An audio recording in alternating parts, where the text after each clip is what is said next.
सभी बागवान भाई को मेरा नमस्कार, प्रणाम। आज मैं ब्रजेश कुमार जोशी अपने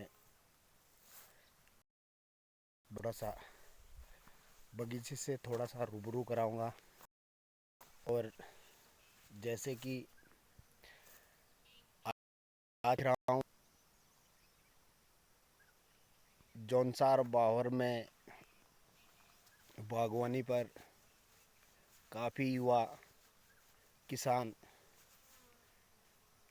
जा रहे हैं, जो कि यहाँ के भौगोलिक परिस्थिति को देखकर अच्छा ही नहीं अपितु रोजगार का भी बहुत अच्छा अवसर मिल रहा है और मिल सकता है। और बागवान भाइयों में बताना चाहूँगा कि जैसे कि इस बार पानी की काफ़ी समस्या हुई है, बारिश की काफ़ी समस्या हुई है और जो क्रॉप लगी थी वो सूख गिर चुकी है।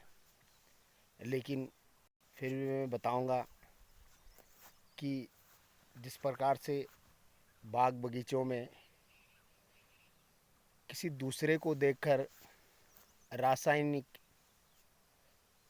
खादों कीटनाशकों का उपयोग हो रहा है, मैं समझता हूँ भविष्य के लिए तथा हमारे जो बाग बगीचे हैं उसके लिए बिल्कुल नहीं। थोड़ा सा मैं आपको बताना चाहूँगा, मैंने जो अपना ये सेब का बगीचा प्रारंभ किया था, लगभग 5 वर्ष पूर्ण हो चुके हैं और 2 वर्षों से मैं अच्छी क्रॉप ले रहा हूँ।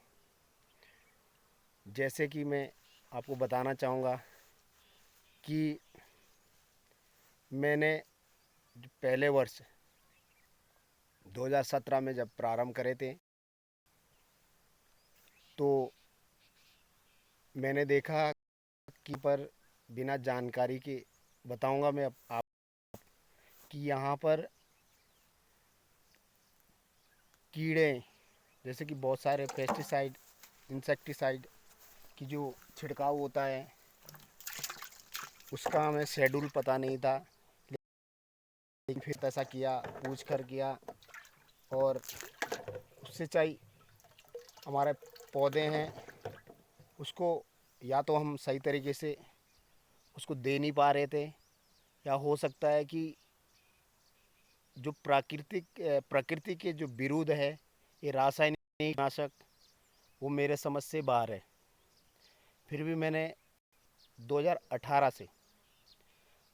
से और आज तक मैं अपने स्वनिर्मित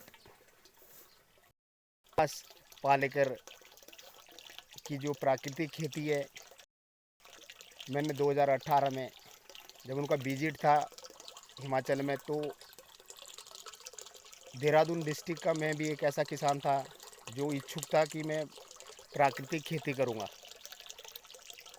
फिर भी मैं गया और वहाँ पर काफ़ी किसानों का विजिट किया, जो कि आज हम अगर बताएं तो कम से कम हिमाचल में भी, और यदि सारी जगह पे रासायनिक खादों का छिड़काव या दवा का छिड़काव कर रहे हैं, लेकिन फंजीसाइड के लिए वहाँ पर आज प्योर गाय का, देसी गाय का मट्ठा का प्रयोग हो रहा है। जैसे कि मैं बताना चाहूँगा कि आज मैं जब से पेड़ों में पत्ते आदि आए हैं तो ये मैं तीसरा छिड़काव कर रहा हूँ। और स्वनिर्मित जैसे जीवामृत मैं आपको थोड़ा दिखाऊंगा। मेरा ये जीवामृत तैयार हो करके अब छिड़काव के लिए तैयार है। और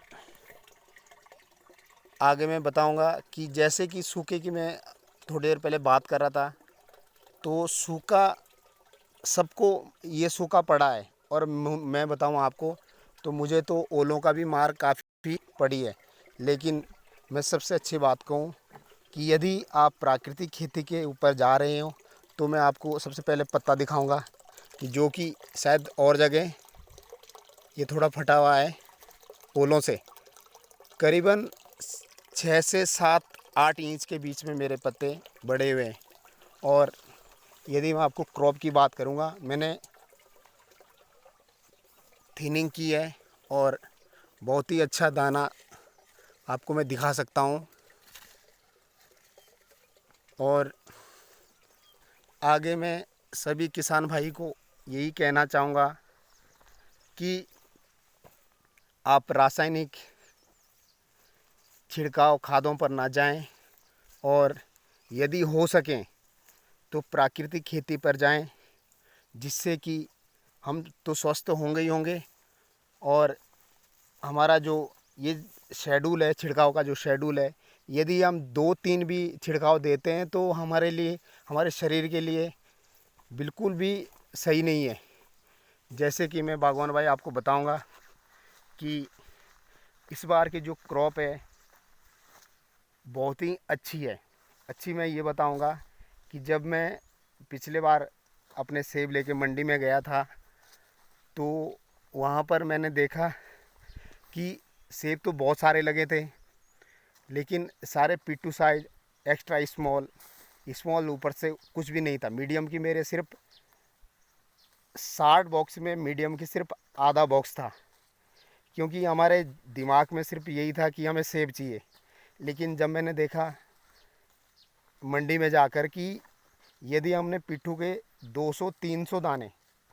300 दाने बनाने हैं तो 300 से अलावा हम लोग क्यों ना 80 और 100 दाने ही अपने पेड़ पे उगाएं, जो कि एक अच्छी क्वालिटी भी होगी, अच्छी क्वांटिटी भी होगी, जो कि हमें अच्छा मूल्य मिलेगा। तो बागवान भाई, मैं आपको बताना चाहूँगा कि प्राकृतिक खेती के ऊपर जाएं और ख़ुद भी स्वस्थ रहें और दूसरों को भी स्वस्थ रखें। धन्यवाद।